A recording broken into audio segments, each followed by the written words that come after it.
My wife and I have been playing hide and seek for 3 days straight. By BlairDaniels. I don't know what to do. In the past 72 hours, my life has been turned upside down. Our family has been thrown into chaos. My wife is missing, and I fear she'll never return. Let me start from the beginning. My wife and I started playing hide and seek with our 2 young kids. However, they are a little too young to hide effectively. They always hide in the same spot every time. So we've found it's more fun for one of us parents to hide and then the rest of us seek. I've hidden from my wife and kids just by standing completely still in the corner of a dark room. It's amazing how our brains are programmed to see things that move. My wife gets a little more creative, but it's hard for us to do anything too elaborate because the kids are not very cooperative in waiting for us to hide. On Tuesday evening after work, we decided to play. My wife decided to hide first. I counted down from 10 with the kids holed up in the downstairs office. Ready or not, here I come. The kids bounded out of the room like wild dogs. I followed, slowly, trying to get a sense of where my wife was hiding. I'd often try to figure out what room she was hiding in first, to gently guide the kids so that we wouldn't find her too soon or spend too long looking for her. I saw her when I entered the living room. She was crouched behind the couch. I could see a bit of her elbow poking out from behind the upholstery. The kids walked right past her, too intent on checking the kitchen. I waited for them to return. As they walked back in and rounded the couch, I waited for them to squeal in delight. Except they didn't. Confused, I approached the couch. She wasn't there. Huh? Maybe I'd just seen a tag or something poking out. Or maybe she'd moved her hiding spot. Wouldn't be the first time. As I said, she's more creative at this than I am. So we moved on. We checked all the usual spots, underneath the shelving in the garage, behind the kitchen door, even in the lower kitchen cabinets. She wasn't in any of those spots. Maybe she went upstairs. I hadn't heard her go upstairs, but she can creep pretty quietly. I walked along the hallways, the kids in tow. "Jessie," I called in a sing-song voice. "We're going to find you." Gotcha.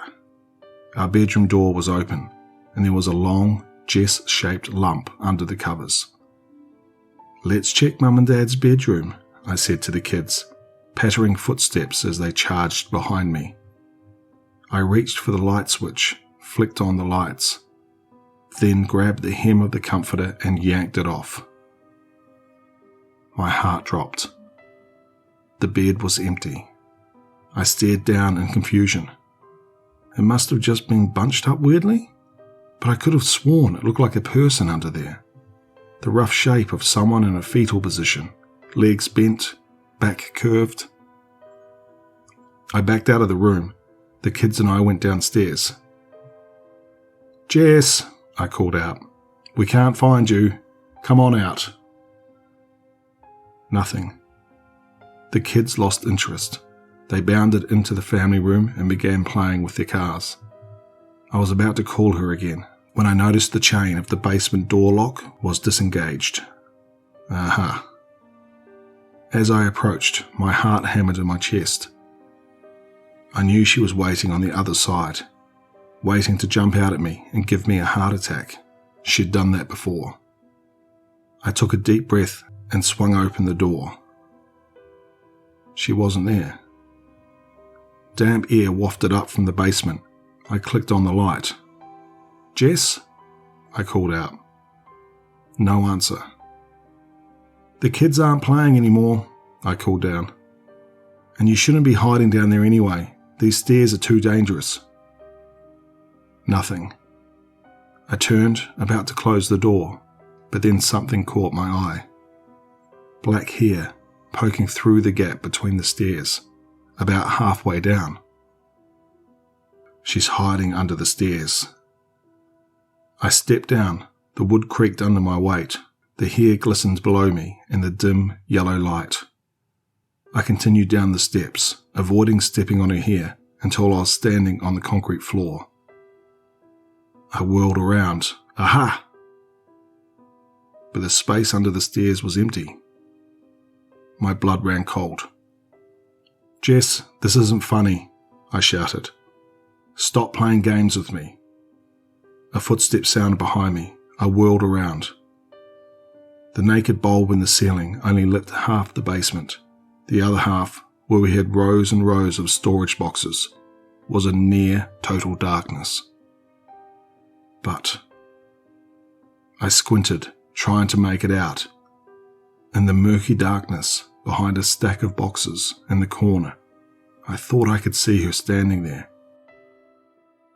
I could only see her in my peripheral vision, like how you can only see dim stars when you're not looking right at them because of how your optic cells are arranged.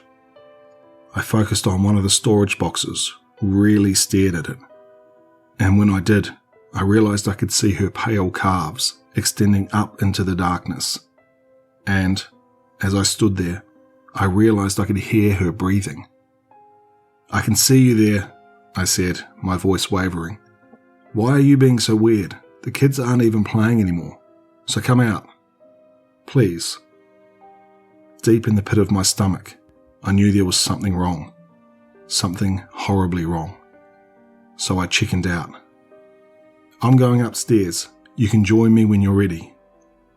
I headed for the stairs, but halfway there, the bulb flickered and went out. Total darkness surrounded me. I stretched my hands out, blindly groping into the darkness. They only fell on air. I frantically poured through the air, searching for something, anything. My fingers caught in something.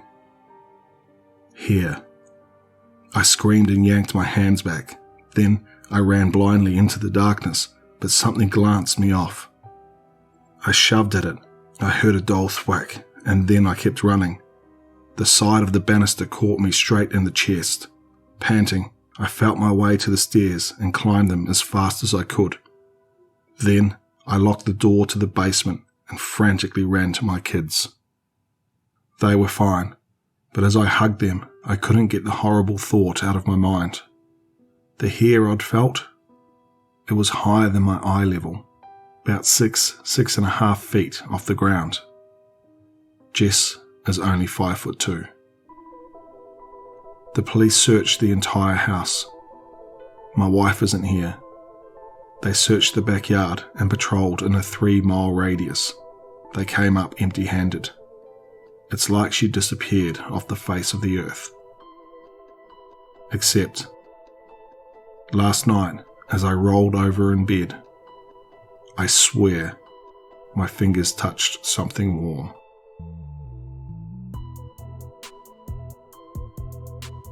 I just want to thank BlairDaniels for allowing me to narrate the story. If you liked what you heard here, head over to their Reddit profile and show them some love. I'll leave a link for this story in the description below. If you're new here, please consider subscribing, and as always, stay tuned for one more nightmare.